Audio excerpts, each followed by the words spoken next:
Susan Powell has been missing for more than a month now. The Utah mother of two-year-old, four-year-old, she disappeared from her home in West Valley City, left her personal belongings behind. I can't even imagine these little guys getting through Christmas without mom.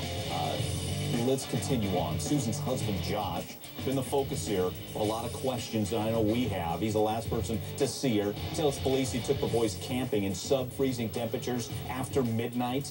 Well, now we're learning he plans to sell the house and move to Washington State. Can he even do that? We'll take your calls, 1-877-TEL-HLN. Joining us to talk about this, we welcome Giovanna Owings, Susan's friend. Also with us, Michelle Sagona, investigative journalist. And again, you can always check for updates, michellesagona.com. And back with us as well, Don Clark, former FBI special agent in charge. Don, I'll start with you.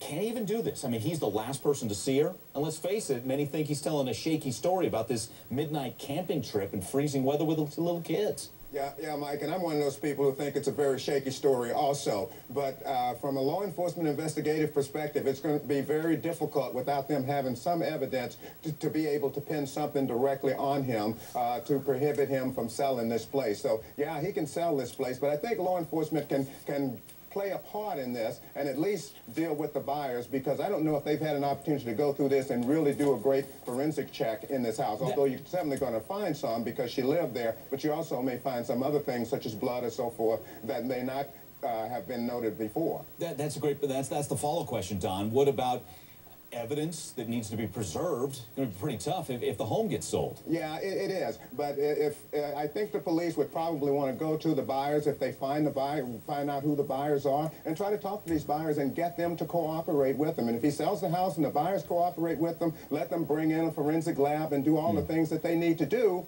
then they may be ahead of the game. Yeah, and Michelle, they've already taken some evidence out of the home, just haven't made it public yet, right? That's correct. 3 search warrants, and inside, you know, they have been able to retrieve a lot of items from inside of that house. They are going through those items. They are at the crime lab at this point, and who knows if evidence or something may come up to where they may be able to move forward with charges. At this point, Josh Powell is still a person of interest, and when I talked to investigators earlier today, they said, look, the fact is that Josh isn't talking to us while he's in Utah, and he's not going to talk to us while he's in Washington, although we hope that he does, and he has an open invite to come and speak to us at any point. Where Josh is moving in Washington is in a gated community where he does plan to bring his children, from what I'm told, and Charlie, the oldest, will be turning 5 within the next couple of weeks, so he's going to look for a school for him. Wow. Giovanna, your reaction to Josh Powell looking to sell the home here? I think it's really sad.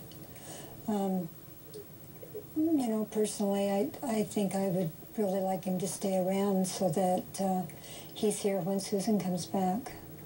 Does it lessen your hope that he's willing to sell the home, Giovanna? It does.